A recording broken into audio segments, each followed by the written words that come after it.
Hello there, challengees, and welcome to the Always Better Challenge Show, the show that helps you take steps today for a better and happier tomorrow. I am Joe Bedford, your host. I want to remind you to please subscribe to the show if you have not done so already. Please like the video down below if you like it. You can click dislike if you don't like it. Let me have that feedback as well. Excuse me, please feel free to visit our website at abetterchallenge.com. You can sign up for our free daily emails. Also, if you are interested in supporting the show, which would be greatly appreciated, please consider visiting patreon.com/ABC show. And this will all be linked up down below the video. Also, the very first link below the video, feel free to click that if you would like to receive a free 11-page resource guide entitled The 5 Steps You Can Take Today to Become a Better You. That's absolutely free and with no obligation. So as always, we're going to start today with our quote/topic introduction, and today's quote comes from the Dalai Lama. And the quote is, "Sleep is the best meditation." And so yes, we're going to talk about sleep today, the importance of good sleep, and how to get good sleep, or better sleep, hopefully. So first of all, let's talk about why this is important. Well, for those of you who watched my 50th birthday episode, where I inflicted upon y'all 50 of the life lessons that I've learned over my lifetime, one thing I said that I wish I could go back and tell my younger self was to get better and more consistent sleep. I caused myself so much unneeded stress back when I was younger by not getting enough sleep and not sleeping consistently. And I remember, going around sometimes just like almost in pain from, it hurt so bad that I had gotten so little sleep. And it's just like, why did I do that to myself? So that's definitely something I don't do anymore. But, I wish I could go back and tell my younger self, get better sleep. So I'm going to try to suggest that to those of you out there who don't have good sleep habits, to improve those, because it will, like I say, I was causing myself unneeded stress and misery by not getting good sleep. I do finally have it pretty well dialed in at this point in my life, and it's definitely, I can't hardly overstate the improvement in my quality of life that I've enjoyed because of that. So why is good sleep important? Well, it's a key component of both physical health and mental health, not to mention safety. It's unsafe if you go around trying to do things without sufficient sleep. And I do think that that's, it's an overlooked component of physical health. As I say, it impacts mental health and safety as well, but it is very important in maintaining your physical health. When people think of things to do to stay healthy, I don't know if sleep is the first thing that comes to mind, but it should be one of the first things that comes to mind. Getting enough sleep plays a key in your brain functioning correctly. So it's going to help with learning, and which also means that your learning ability is going to be hindered if you don't have sufficient sleep. It affects your emotional well-being big time. If you don't believe me, I used to know someone who was a recovering alcoholic and went to Alcoholics Anonymous meetings, and they talked about the triggers that a recovering alcoholic needed to be aware of and careful of, because they could lead to a relapse. And they had an acronym that they used to help remember those, and it was HALT, the word HALT, H-A-L-T, which stood for hungry, angry, lonely, and tired, which of course ties in with today's episode. So those were the 4 triggers that they knew could sort of throw their emotional ship off keel and could cause a relapse. So that, that's how important it is to our emotional well-being. And I think we know that instinctively. When you don't get enough sleep, are you easier to get, upset, or sometimes, sad or even depressed? I know I've definitely felt those ways when I've not gotten enough sleep, especially on a consistent basis. So something very much to be careful of. Believe it or not, getting enough sleep, or I should say sleep deprivation, plays a role in obesity. Being tired tends to lead to bad eating decisions. don't know all the science behind that, but that has been shown. Insufficient sleep is related to all sorts of chronic health problems. It's related to heart disease, which, if I'm not mistaken, is the #1 killer of people. It plays a role in stroke. It plays a role in diabetes, which is a very common health struggle that a lot of folks, unfortunately, suffer with. Something that you probably know, but bears repeating, is where we talked about safety, drowsy driving.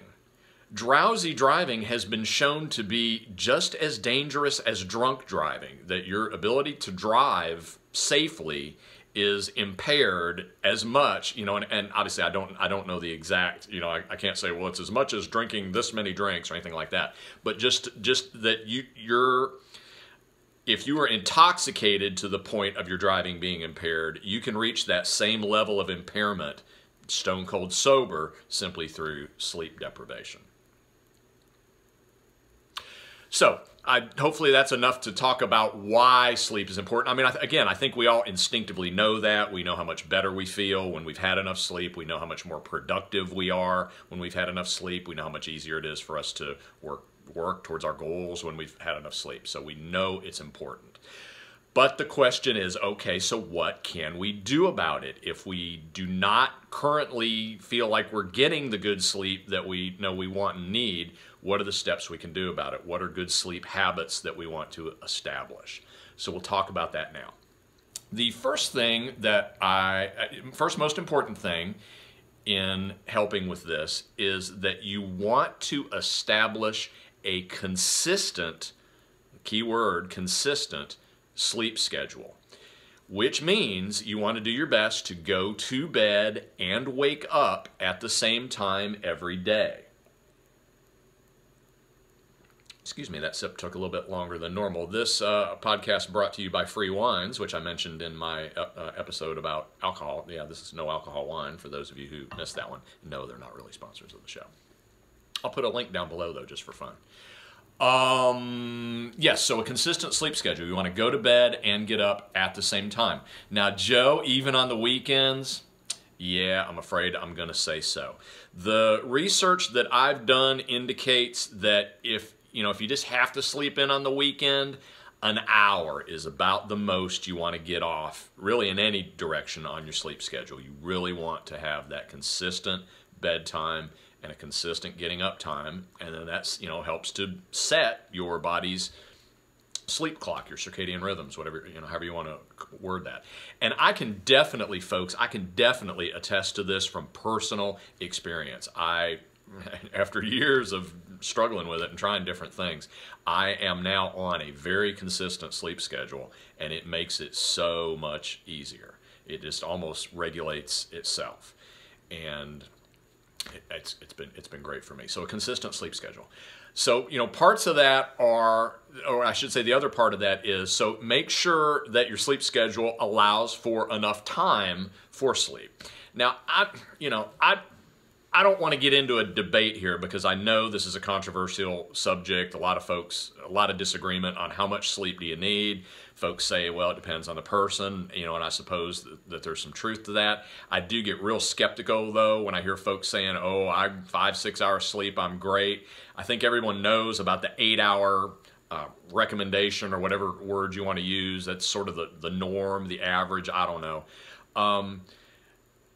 So, and I shoot for 8 hours, and that seems to work pretty well for me. The only advice I could give there is, if you really want to try to figure out how much sleep you need, try to set a consistent sleep schedule, and then try getting up without an alarm for a while and see when you wake up. That might be a good indication. And of course you can always go by how you feel too.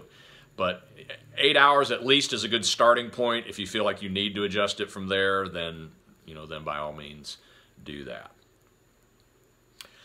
Some other tips for getting better sleep.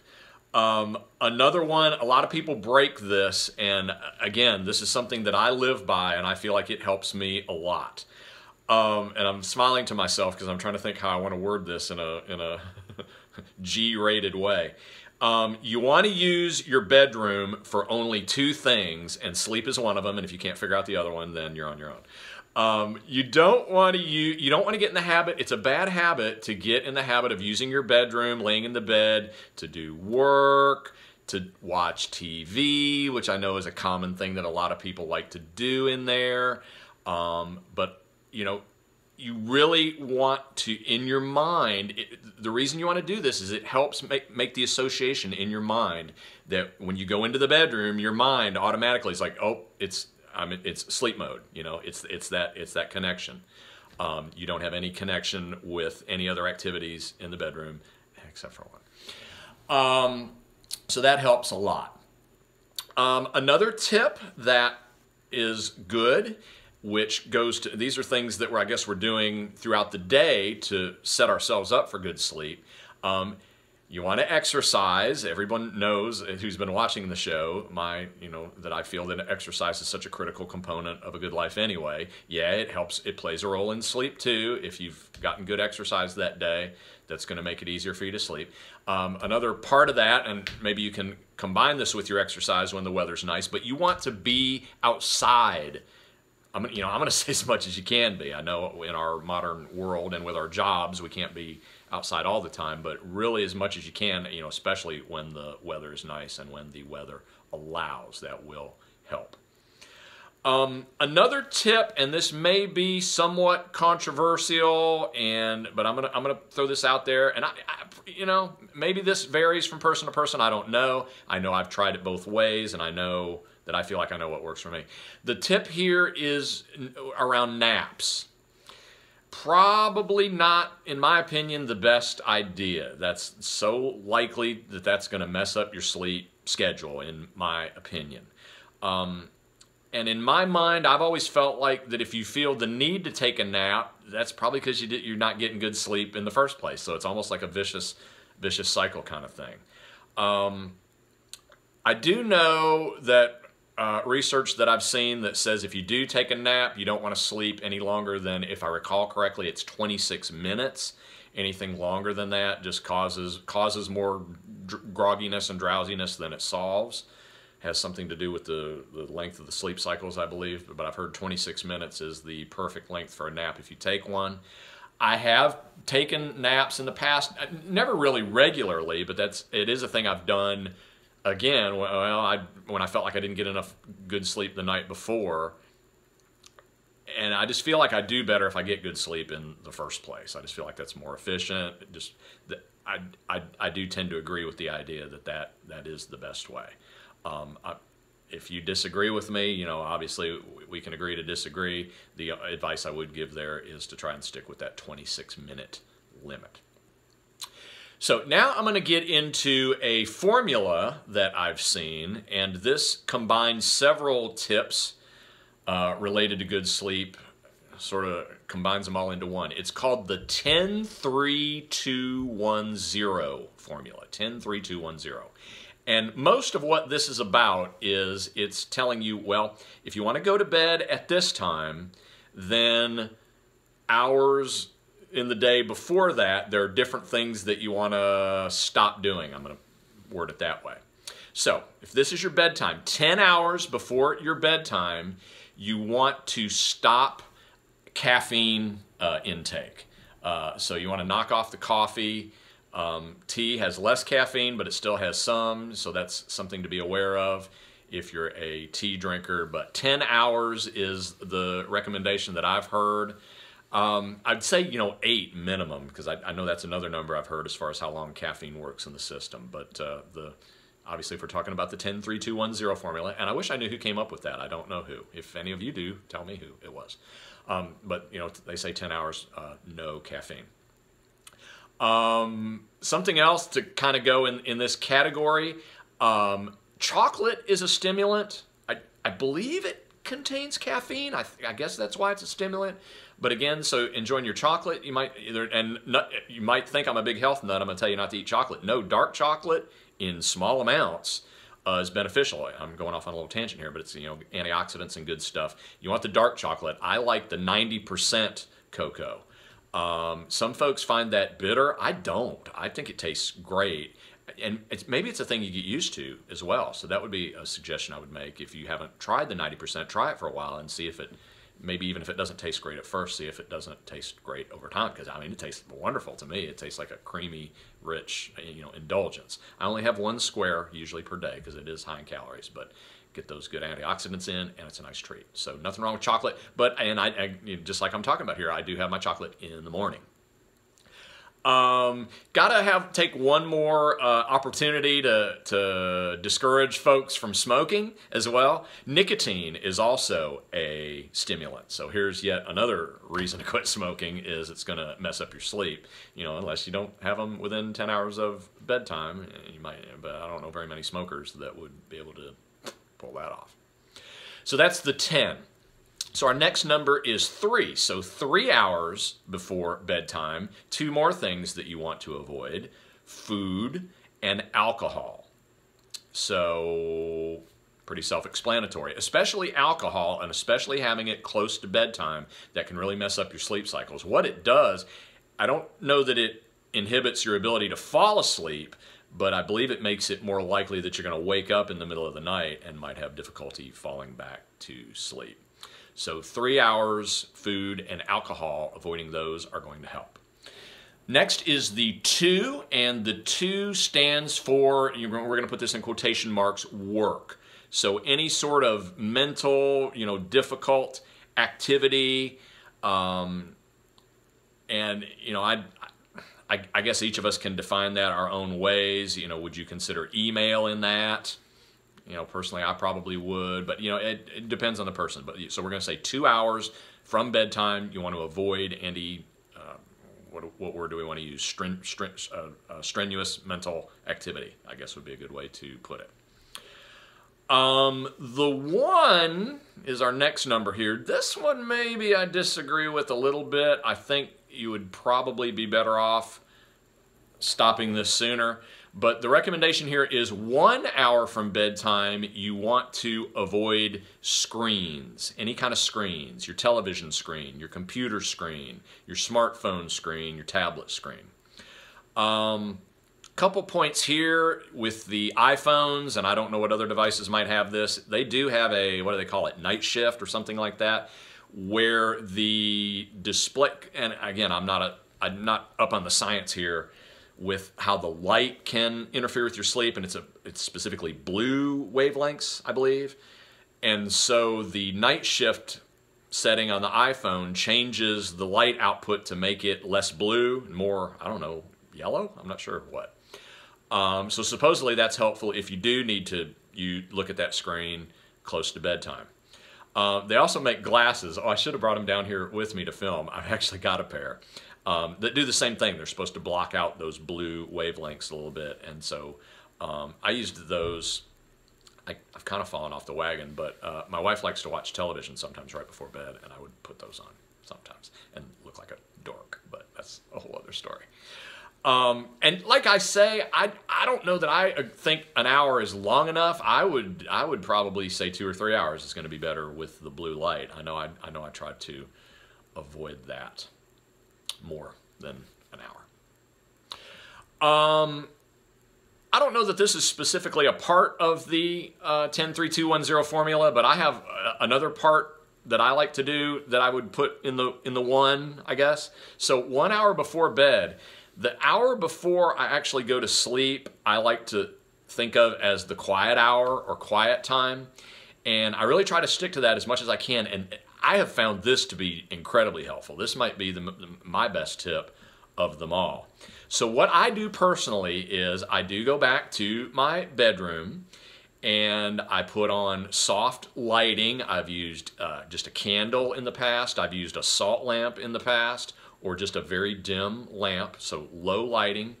I put on soft, relaxing music, whatever that means for you. I usually put on new age music, but whatever works for you, that's soft, slow, quiet, relaxing, soothing type music. Other things that you could incorporate in this, if you're a person that likes to take a hot bath, that would certainly be a good thing to do right before you go to bed. That definitely helps. Meditation would go right along with that as something that's relaxing. So those are the types of things that I try to do 1 hour before bed. And like I say, I have found that personally to be hugely beneficial. So the final one, the 0 of the 10-3-2-1-0 formula, this is kind of a little funny one, I think. That's how many times you should hit your snooze button when the alarm clock goes off in the morning. And that's funny because we talked about that on a previous episode, the morning motivation episode, I believe it was. And again, I'm a big believer in this. And the more you can stick to this, the better.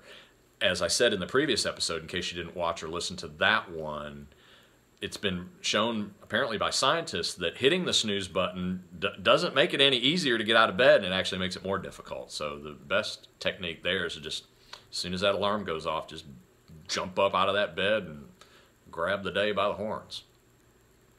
So what other tips can I offer? We talked about the bedroom a little bit already as far as reserving it for sleep as much as possible.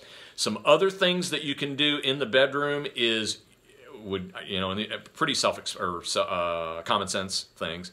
You want it to be as quiet as possible. Another huge help for me personally that I've done is white noise. In case you don't know what that is, the best explanation I can give you, it's the sound that the radio has when it's not on a station, just that. And you can download, if you have like an iPod, or you could use this on your iPhone or Android or whatever, there are like audio tracks that you can get that consist of white noise, and you can just loop those, and so you can play those all night if you want to. I actually have one and I've used it in that way. Not that this is the best substitute, but it was something that I wanted to have anyway, and much to my own surprise, I didn't anticipate this, but this has actually replaced my need for a white noise generator. I've got a dehumidifier in the bedroom.